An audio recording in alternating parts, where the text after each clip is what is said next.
Dira lamang kay Kristo kita makaagom sa bagong kinabuhi. Kag pinagi sa impluensya sa balaan nga espiritu aton ini mapadayon tubtub gid sa adlaw sang iyang pagpahayag.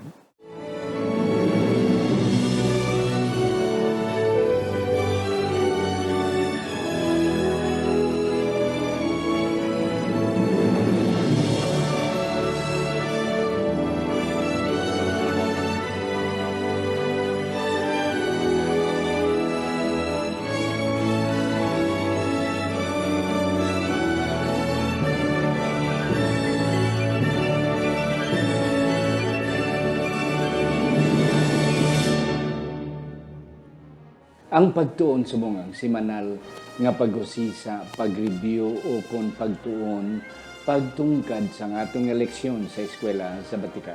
Ini ginadala sa inyo sa Media Ministry Department sa atong iglesia diri sa Central Philippine Adventist College diri sa Alegria Murcia, Negros Occidental, Philippines. Ako si Pastor Luisito Tomado ang host sa sining programang Pagtuon Subong, ang Ilonggo nga version sa aton weekly Sabbath School lesson. Ang akon upod subong ang aton mga haligi diri sa aton nga iglesia, sa aton church diri sa CPAC. Ang akon unay pakilala sa inyo, isa siya sa aton mga elders diri mga kauturan sa CPAC Church, wala sang iban, si Sir John Lloyd Coro. Isa man siya sa aton mga manunudlo sa Bible, sa religion, mga kauturan sa aton high school department. Sir, mayang adlaw sa imo. Mayang adlaw, Pastor, kag Pastor Delbert. Kag sa aton mga tigpalamati, kag tigtanaw sa aton programa diri sa Pagtuon Subong. Mayang adlaw sa inyo tanan. Yes, thank you gid sa Sir John Lloyd sa imo nga pag-accept sini nga pagpanghangkat. Ang ako ni kadua nga pakilala sa inyo mga kauturan, siya ang aton nga senior pastor diri sa aton nga CPAC Church. Wala sang iban si Pastor Delbert Hintapanan. Pastor, mayong adlaw. Mayong adlaw, Pastor. Mayong adlaw. Sir Coro, kagkaupod man sa aton mga tumalanaw kag sa mga nagasunod sa nga programa. Yes, ari na kita karon sa aton leksyon 8, Christ-shaped lives and spirit-inspired speech. Sa hindi pa mga kauturan, naton basahon ang aton teksto pinagi sa kay Sir John Lloyd. Aton na iduko ang aton mga ulo sa siningation Ginoo. Iyari kami nagapalapit sa imo. Ginatugyan amon ini nga pagtuon, amon ini ginahatag sa imo ang kadayawan. Kagabay pa nga imo kami pinagi sa balaan nga espiritu buligan sa pagpatahag, pagtungkad, pagpagwa sang pinaka mga maayo nga mga punto halin sa amon leksyon sa sining nga semana sa ngalan ni Ginoong Hesus nga amon manunubos. Amen. Yes, Sir John Lloyd. Ang aton nga teksto makita sa Episo 4, mga bersikulo 22 pakadto sa 24. Hambal diri, ubahan ninyo ang daan nga kinaugali nga iya sang inyo una nga paggawi kag dunot paagi sa madaya nga mga kailigbon. Kag magbag-o kamo sa espiritu sang inyo mga hunahuna. Kag magsuklob sang bag-ong kinaugali nga gintuga sa kaangay sang Dios sa matuod nga pagkamatarong kag pagkabalaan. Amen. Sir John Lloyd, Pastor Delbert, ari na kita sa lesson 8, Agosto 12, tubtob Agosto 19. Ang punto sa atong eleksyon makuha naton halin sa Efesos 4 versikulo 17 tubtob 32. Ang katapusan nga second part sang Ephesians 4. Kag ang sentro sang isining eleksyon kung aton gid summarize ang change life, ang pagbago. Asang ligan ng mga sinimana, ang aton nga natunan is about the horizontal and the vertical change of life. Kaya mo na primi akong ginasiling nga ang cross may duwa ka mga pieces. Okay? Ang nagatindog ka ang nagabalabag. Yes. Ang nagatindog is vertical, ang gabalabag is horizontal. So, ang atong relasyon vertically kadto sa Ginoo. And then ang aton relasyon sa aton isig kaparehong tao. Okay? Kag si Pablo naghambal nga ang aton relasyon as a church. Pero karon nga si Mana, ako na tulupangdan nga ang iyang ginsentro ang personal nga pag-change nato. Yes, amo na siya. Yes, and Sir John Deloy, ano pa yung mo nakitaan? Diri sa aton nga introduction ng pastor no, mga abyan, may isa diri ka tawo nga homeless or wala sing balay, si Jose Antonio nga libot-libot lang sa street sa Palma sa Spain, sa Spain. Kag ini mga kautoran nakita siya ni Salva Garcia nga may ara sang isa ka parlor or salon. Yeah. Nakita niya si Jose, iyang tawag kag iyang pakatul salon kag paguntingan. Na otro ang iyang dagway o iyang itsura mga kauturan. Diri sa aton lesson, hindi lang kay outward nga appearance ang maliwat, kundi pati man sa sulod, Pastor. Yes. And that's it. What's the result of change life, Pastor? Yeah. Bisan siya mismo hindi siya kapati. Siya gali na. Siya gali na siya, hindi ka pati. As pointed out ni Sir Coro, siguro ang care, ang pag-atipan nga ginhatag sa iya, amo ang nagdulot sa iya nga nag-change siya sa sulod. Hindi lang kay ang iya nga nawong kag ang bayo, hindi siya kapati nga siya na, kundi hindi man siya kapati kung paano siya ginatipan ni Salva Garcia. Yeah. Thank you, Gid. Sa aton nga introduction, sa istorya di sa aton introduction, ang isa na ako nakita di Sir John and Sir Pastor Delbert, nga si Osidri, wala siya nakaliwat sa iyang kagalingon. Yeah. Somebody have introduced or somebody nakagabit sa iya kag amo ang nagpaliwat sa iya nga bisan mismo siya hindi kapating ako ni daw hindi mapatiyan. And that's the point. Kung siya lang, wala siya katalupangod. Why siya? Kung siya lang, why siya katalupangod. Amo man na sa atong nakuturan, kung kita lang, kung kaysa hindi kita katalupangod. Silang na Apostol Pablo, kamo nga mga hintil sa aton nga Sunday nga leksyon. Okay, the downward spiral of sin. Nga siling niya, kamo nga mga hintil, bisan kami pang mga Hudiyo, kung hindi kita kabalo kung kisa. Nga ang atong ginahimo, hindi nagalimayo. Yes, so, yes, Sir Pastor Delbert. Yeah, so sa Sunday, Pastor, both culture, kultura sang mga Hudiyo, kultura sang mga Hintil, mga hintil, ginsabdong ni Pablo. Hindi lang siya kay pabor sa kultura sa mga Hudiyo. So long bisan nato na kultura kun balabag kag indo suno sa prinsipyo sang Biblia, then therefore ginsabdong siya ni Pablo kag amo na ang paglaragway niya sa mga hintil nga kamusad to anay nadulman. Gani. May mga matiga ka mga tagipusoon kag pagkatapos Daway Belatyago. wala sang Ignorante. Oo, ignorante. Sila nga bayaan nyo na. Bayaan nyo na. Yeah. And that's it. As what I've said kanina sa atong introduction, nga ang ligan natong mga leksyon, ang gusto ni Pablo, ang iyang target, ang bilog nga iglesia, nga magliwat. Kag ti batunon ng kada isa kag isa. Yes, ang Gentile batunon niya ang mga Hudiyo. Ang mga Hudiyo batunon niya mga Gentiles. Karon niya personal change. Yes. Mayari pagidiri Sir John Deloyd. Kalos spiritually. Have you noticed about this? Oh, nga daw ano kita bala daw nakibulan kita spiritually. Amo nang iyang pagtanaw, pag-describe ya. Bisan pa sa mga Hudiyo, hindi lamang sa mga hintil. Yes, ano pag Sir John Deloyd? Diri Pastor sa aton nga Domingo nga lesson no, ang nakita doon na ang nakita ko diri ang domino effect basang sala. Yes, kanami. Balang halin sa gamay nga tile pakadto sa dako nga tile. So, mga kauturan, even the small things can be a greater thing. So mga kauturan, ang aton mga sala ba nga gina tipig-tipig naton, kung hindi naton ini siya mapangitaan or mapangayuan sing pasaylo sa Ginoo, mahimo ini siya nga magaresulta pa sang lain nga mga sala. Kag lain pagid nga mga sala. Yeah. Kag matabo mga kauturan hambal sa aton lesson spiral of sin. Downward pagid mga kauturan. Nakita ko mga abyan, Pastor, nga ang Ginoo ara sa babaw. Kung kita magahimo kita sa sala, panaog kag panaog. Magalibot-libot panaog. Kag feeling naton layo na kita sa aton Ginoo, Pastor. Yeah, and that's another thing, Pastor, nga ako nakita. Kanami sa imo kay nga domino effect. Ang domino effect, hindi lang ikaw. Everybody will be contaminated. Ang isa pa gid nga gin-emphasize ni Pablo sa mga hintil, nga kamo nga mga hintil, sa una wala kamo ya kasuguan. Oo, wala kamo ya kabalo sang Dios nga matuod. And then ang inyong nga prinsipyo sa kabuhi Spartan life. Oo, nga basta lang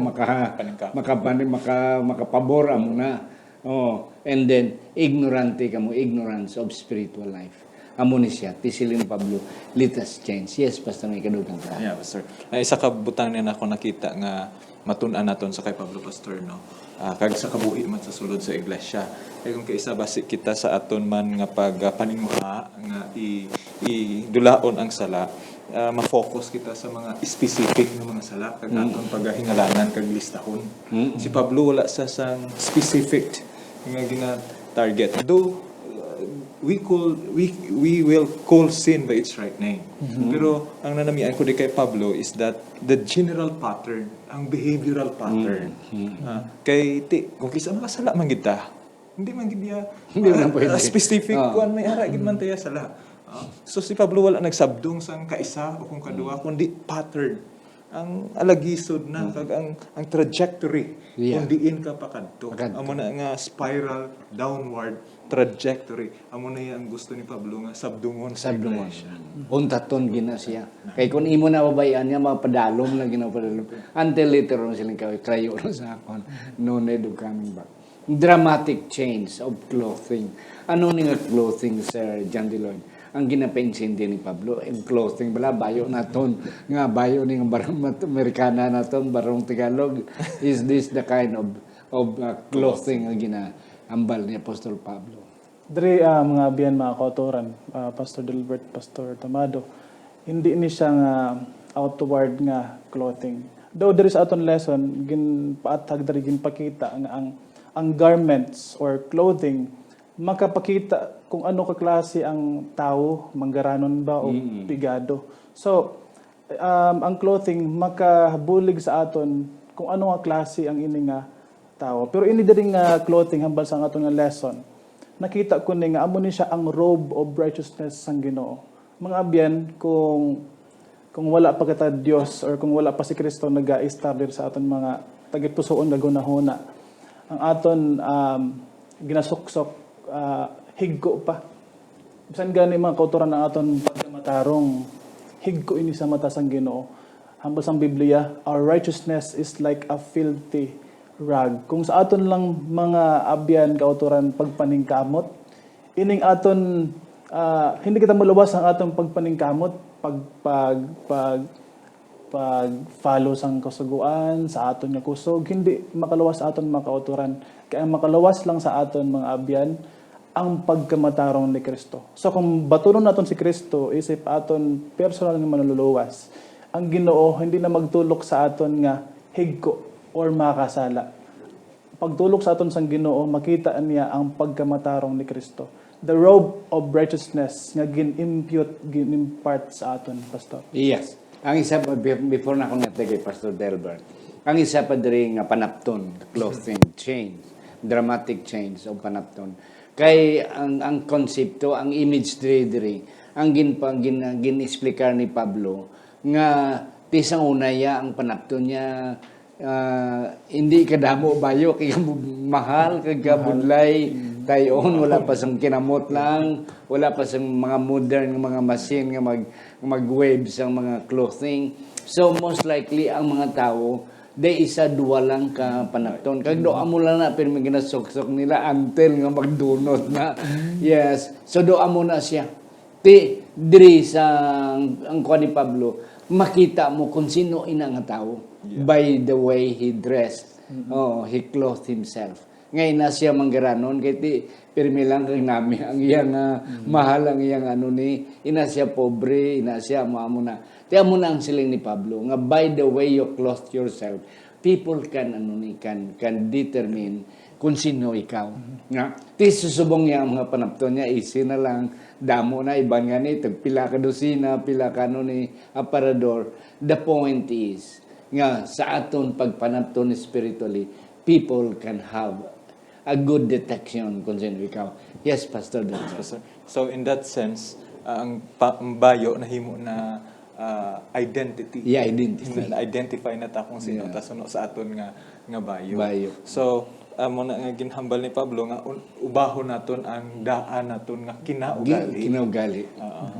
Kaangay man sang pag-uba naton sang bayo kag tatlo ka butang kag proseso sa linya ubahon pagkatapos bag-uhon. Kag tapos aton isuklob ang bag-o nga kinaugali kay Kristo. Ang aton kinaugali nga waay kay Kristo, aton siya iubahon. Kag tapos bag-uhon kita sang balaan nga espiritu. Bag-uhon kita ni Kristo, and then isuklob kita sa sang bag-o nga bayo. Isa pa gid kabutang di nga ako natulupang pastor sang nagligad nga semana, I have happened to nga nagsakay upod sa isa ka babae nga nagpa-enroll man diri sa college. Siling niya makuha ko theology. Uy, babae ka man. Siling niya, huling ko nga Okay. I know, damo sa mga nag-enroll sa, may mga babae nga na-enroll sa theology. Pero isa ka rason sa akon, sila niya, Pastor, para makaibalo ko, labaw pagid kag madugangan akon hibalo na nungod sa kay Ginoong Hesus. And I told her, siling ko, it's not about theology. Siling ko, ang personal mo nga pagpangalagad kag koneksyon sa kay Kristo, ang saya ang makadulong sa imo sang hapiit nga relasyon sa iya, hindi kay kung ano kadamo ang imo mahibalaan. Kung makabalo ka da bisang Greek o kung sang Hebrew, hindi na iya garantiya nga maayo imo nga relasyon sa Ginoo. So sa sini nga punto siguro, Pastor, amo man ni ang punto diri sa atong leksyon so sa kay Pablo sa mga taga-Efeso nga kung kaisa may ang mga Ephesians, kung kaisa damo sila sa mga filosofiya nga naibalaan, na may nabalaan sila nanungod sa kay Ginoong Hesus, pero wala sila na shape, wala sila na dihon, wala sila na kurte, suno sa pamaagi sang kabuhi or lifestyle na Ginoong Hesus. Yes, Christ-shaped life. And that's it. Sa aton nga Thursday, Unity Building Grace, hari naman, field speech. Ang aton nga leksyon sa sininga Tuesday na base sa Ephesians 4 verses 25 to 29. This is about speech naman niya. Oo. Nga pinaagi sa imo paghambal, may balaan ikaw kung sino ikaw. And that's it. Bisan sa subong nga panahon. You will know ang mga tao nga smart, ang tao nga may dalong-dalong na paano ni na panidaan, kag ang tao nga daw may dalom-dalom sang educational attainment, mabalaan mo gid the way they speak. Yes, this John Deloyd ang imo na talupangdan. Diri sa Tuesday, mga abyan, mga kauturan, ang pagbasa ko lang sang title, Unity Building Grace-Filled Speech. So, kung paano kita maghambal. Nga, diri, nanumduman ko si Ma'am Octavio, ang mother ni Brother Allen. Nga, sa paghambal pa lang, Pastor, ma'am, daw malaanghel na ba? Malumo, malumanay, nga daw, ma-feel mo ba nga, ini ang klase nga tao, mabuot ini. So, sa paghambal pa lang mga kauturan, mga abyan, makita na natin kung ano nga klase ini nga ang mga tao. So, ini diri sa aton lesson, nag-suggest, nag-advise si Apostol Pablo nga dapat maglikaw kita sa mga pulong nga makapasakit sa aton isig katawo. Nga dapat ang aton ihambal ang makapaayo sa aton isig katawo. Mga kauturan, may nakita ko diri nga punto nga para sa akon, minding of our speech is just an option, Pastor. Kay kung ikaw, if you are filled with the Holy Spirit, daw normal na nga ang magwa sa imo baba, mga maayo, mga spiritual things. Kay humble ni Miss White, if the fountain is pure, the streams and river will be pure as well, Pastor. Amen. And that's correct. Yes, ang ari pa ginaong tulupangdan diri do may tatlo nga nga resulta nga ginasuggest ni Pablo. Put away lying, hindi kita magpadayon sa pagbinoting. Speak the truth nga ang kamaturan lang. And be true to one another because we are just one body.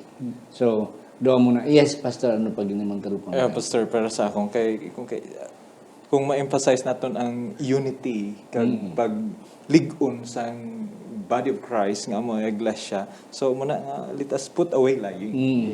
Hindi gina maayo ang hindi maayo nga mga suglan always gid yan. On the other side, kung kaisa sila naman tayo insakto ta, dapat ipakigbato ta niyang insakto. Mangani, oo. Oh, pero hindi naman sa puntong atakihon ta naman sila. Kay tungod insakto ang aton ginahambal. Yes. So sometimes we use the truth to attack. Tuwata. Oo. And to downgrade, to down, to ano ni. Oo. Sa paglapak sang iban. Yeah. So amo na siya nga si Pablo sila nga hindi we need to speak to The truth. the truth kay ti ang kontrasang kamatuoran butig mo. Pag hindi matuod butig na siya mo nang gusto nga kuhaon ni Pablo sa aton kag sa mga kauturan. And then agod nga mapa-maintain or mapadayon sa aton ang peace. Yeah. Kung maghambal ta bisan sa akon as a pastor. May mga diparahan kung kaisa may gihambal ko uy ano to man. Doon ako pasakit. Does it make it peaceful sa sining nga sitwasyon or does it provoke sang sitwasyon pag nagdugang pag lala? Yes. Okay. Kadamo pag gini mga kuturan galing iti ang panahon nato no hindi kin magtugot. Ang isa pa hindi ka punto is sila ni Apostol Pablo labi na sa 26. Yeah. Oh, be angry but not sin. Pwede kita mangakig pero hindi sa pagpakasala. Daw kabudlay mga kauturan. Amo nang silang ni Pastor Delbert. Yes, let's speak the truth. Let's emphasize the truth with power and with emphasis. Pero hindi naman nga makapasandad nga tungod nga amo na bahala ka mo kay baka maturan na ti birahon tini nga makapasandan man. Ang punto diri Pastor John Delbert kay Pastor Delbert, it is how you say. It is not what you say, but how you say. Paano nimo ginhambal ang kamaturan, and that's the point. Sa Wednesday natin nga leksyon, spirit-filled in the believer's life. Yes. Ang isa din ako Sir John Delbert before yata na kung sa imo. Ang ginapunto ng sulat ni Apostol Pablo diri, hindi tahimuon armas. Kaya kanami isang weaponizing God's gift. Kaya ang speech is God's gift. Yeah. So hindi tahimuon weapon ang weapon ang speech naton. Yes. Paano na Sir John Delbert? Dari pastor ako nakita nga may emphasis dari nga ginapakita nga ang balaan ni espiritu part sa godship, part sa Trinity. Kag isa sa mga rason mga kauturan nga ang balaan ni espiritu masakitan kung i-misuse naton ang ining gift nga mo ang speech pastor. Labi na kung i-tear down naton ang iban. Kag ang matabo delikado gali ato mabasa diri sa Isaiah 63 verse 10 nga kung masakitan ang balaan ng espiritu hambal diri, but they Israel rebelled and grieved his Holy Spirit, therefore he turned to be their enemy and himself fought against them. So mga kauturan maghalong kita nga hindi naton masakitan ang balaan ng espiritu. Kaya ang balaan ng espiritu may makabatsyag man siya nga makagrieve man siya pastor. Yeah. Masakit siya. Masakitan man siya. Ano siya. Kag isa pag ginakong talapangdan nga of all the creatures ba lang, isa ang tao lang gintagaan siya gift of speech. Wala niya ang mga sapat, mga tanom, wala niya. Mga paka, mga tanan, karabaw, wala. It's only human being. But we are privileged, but we are also accountable before the Holy Spirit. Yes, Pastor. Wala man taga tear down pastor sang iban basta atubang lang. Okay, ito bang lang. Marites, Marisol kita. That's why ang counsel sa ato ni Pablo no there is a 4:29 nga kung maghambal kita naon tanay kung ini maka build up. Kung ini ba nagakaigo sunod sa sitwasyon. Kag ini ba agud nga ang makapamati, makaangkon sang bugay sang Dios. So I like also sang punto mo kagina nga demilitarization of our speech. Kaya may nabasa akong article sa nagligad nga kung kaisa sa aton mga mission field tungod sa aton nga passion, kung kaisa instead of presenting the truth. Hate speech. Yes. Okay, gina tear down tang iban agud ma-build up naton ang aton. So instead of proclaiming God's grace and love, we are we are unaware kita gali nga ang aton nga pagplastar sa aton mensahe na bilong na sa hate speech. Yes. So, baga muna, Pastor Delbert and Pastor John Deloyd, sa aton lang ang mga estudyante sa akon nga pag-advise sila per me, nga sa aton na pagwali bala.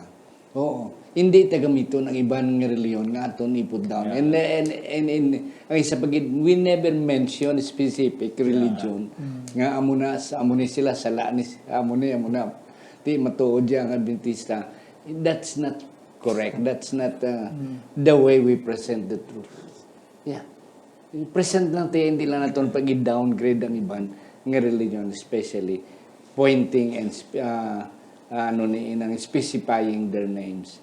Yes, ari na kita sa Thursday, Ephesians 4, verse 30. May quandary. Ako nakita diri, negative and positive. May negative nga ginambal si Pablo. Okay, kag later on, ang iyang presentation is negative naman. So, amo naman na siya vertical, horizontal, forgiveness. So, siling ni Apostol Pablo, abi magpasaylo ka mo. Kaya ginpasay, lo kita alin sa langit. Pasayloon man naton, ang aton isig ka pa rin tao. Yes, Pastor Delbert, ano pang imo nakita diri? That's why, Pastor, diri kinahanglan nami on kindness. Amo na bala, sa kay tuod balik ato sa kay Ma'am Ma'am Octavio, why kagid sang sapon nga kun ano kalumuok kag malumanay kag ka-courteous ka matinahuron kag tactful bisan estudyante lang maka. Pero kung sama naigo ka man biya. Manami mahumok mga ambal pero maigo kang may salam niya kang tinagi the way he speaks. Sige, Pastor. May mga virtues di si Pablo agin tumod nga hindi na pagpadayunon. So that's why tanan nga bitterness, tanan nga mga kapait nga mga balatyago naton batok sa aton isig ka miyembro sa iglesia, and then all malice. Kuhaon naton na siya. And then i-translate naton, no? So may tatlo pa siya: wrath, anger, ang kaakig naton, clamor and slander. Amo na ang kuhaon naton kay it is tantamount to blasphemy, siling ni Pablo. So but instead ipun-an naton sang pagka maayo naging puno sa aton ni Ginoong Hesus. So amo tong bayaan naton, amo tong iubaho naton kag sukluban naton sang iya ni Kristo. Amen kanami. Yes, Sir John Deloyd. Diri, Pastor, no, mga abyan, akon siguro maikaduga nga punto in a practical way sa aton bala nga mga community, sa aton nga simbahan, sa aton workplace. May aragid sa aton mga ka-workmates nga hindi mapunggan ang ilang mga ginapanghambal. Hambal gani sa Facebook, ako nakita ang isa ka post mga kauturan nga buot man ko tani, galing kay ang baba ko lang hindi. So, mga kauturan, so dapat likawan naton nga maghatag kita sing mga bad words or bad statements ngadto sa aton mga isig katawo, labi sa aton mga ka-workmates, sa churchmates, or diri sa aton community. Mga kauturan, ini nga kindness dapat aton ni obserbaran, hindi lang kay subong, dapat hashtagid sa katapusan. Kay isip mga tao sang Ginoo, we are sealed unto the day of redemption. So dapat bantayan naton mga abyan. Kaginang day of redemption is the second. Pablo is referring to the second coming. Nga atong pagka-change, hindi lang karon, hindi lang buwas, even until the second coming. Yeah. Mga kauturan, way nagit kita sa panahon. But nevertheless, kami ni Pastor Delbert, ni Pastor John Deloyd, nakibalo nga nahatag namon ang manami, hindi ginmantanan, pero ang the best sang aton nga leksyon sa kada adlaw sa sini nga simana. Ako na lang pangabayon si Pastor John Deloyd sang iya last word, and then si Pastor Delbert as well. Diri mga abyan, no, akon siguro mahatag sa katapusan sa aton nga lesson subong, hambal diri sang aton nga further thought. Let our conversations be of such a nature that you will have no need of repentance. Mas maayo na lang mga utod ang maglikaw kaysa nga maginulsol. Patawad. Maginulsol. Amo na mga utoran. Kanami? Yes, Pastor Delbert. Sa aton mga kauturan, akon lang nga ipaabot nga ang silyo naton sa aton nakaluwasan amo ang balaan nga espiritu. Kag ang pagpangabudlay sa aton sa balaan nga espiritu durable siling niya. Hindi kay fragile nga dasig lang buka or tapok, kundi sa gihapon ang balaan nga espiritu nagapangabudlay sa aton sa piyak sang aton mga kapaslawan kag sa mga pagpasubo sa iya. So bisan mamasuban sa aton siya, mapasuban naton siya gapag gyapon siya padayon pagpangabudlay sa aton agud nga uban naton ang aton daan nga kinaugali aton nga daan nga bayo agud masuklob naton si Ginoong Hesus nga amo siya ang kasiguruhan sa aton kaluwasan. Yes. Mga kauturan madamo sa mga katawan nakatalupangon sang kamaturan pinaagi sa aton nga paghambal sa ilas sang kamaturan. Pero madamo man sang nasilo mga kauturan sa sulod sa iglesia pinaagi sa aton nga mga indi manami nga mga halambalanon kag indi manami nga mga pamaagi to speak the truth. Mga kauturan kabay pa nga aton leksyon sa sining semana nakatag sa aton sing dako gid nga pag-evaluate sa aton kaugalingon. Speak the truth, but nevertheless mga kauturan, hindi kita makapasakit kag hindi kita makapasubo labi na gid sa balaan nga espiritu kag sa aton isig kaparehong tao. Sa hindi pa si Pastor Delbert mga kauturan magpangamuyop sa atong closing prayer. Ako na pasalamatan si Doctors Erwin and Rhoda Hardinico, si Midon and Ido Vandes, ang mga magulutod ng mga Alex Pehedero and Gina Pehedero Ilumer, ang mga magulutod Marlene, Jimmy, and Anneli Trinio, Mark and Meryl Mendoza, John and Goldie Joligi Jr., Jet and Susan Caro, Iboy and Jessica Malabanan, Joan and Myla Susana, and then Ben and Cyril Berayon. Kabay pang Diyos, magapakamayo sining atong mga sponsors. Yes, Sir Pastor Delbert. Halang doon kag matinatapon namon nga Amay. Salamat sining adlaw nga nagpahuway. Kag salamat og Ginoo sa imong mga pulong nga nagapadumdum sa amon ang amon mga pagpamulong kag amon mga pagpanghambal, ang amon pagpili sa mga tinaga nga amon pagwaon sa amon mga bibig o Ginoo. Kabay pa nga ini kinahanglanon sa nagakaigo nga sitwasyon, ini siya Ginoo suno sa imo kabubuton kag ang makabati sini makaangkon sang imo nga bugay. O Dios, kabay pa nga kami makapadasig kag tudloy kami kag lantipay kami o Ginoo sang speech o kung paghambal nga makahimo sang amon iglesia sa gihapon nga maghiusa sang ilabi kag mag-ukod sa pag-alagad sa imo tubtob sa adlaw sa imong pagpahayag. Ini among ginatugyan sa gahom kag sa ngalan ni Ginoong Hesus. Amen.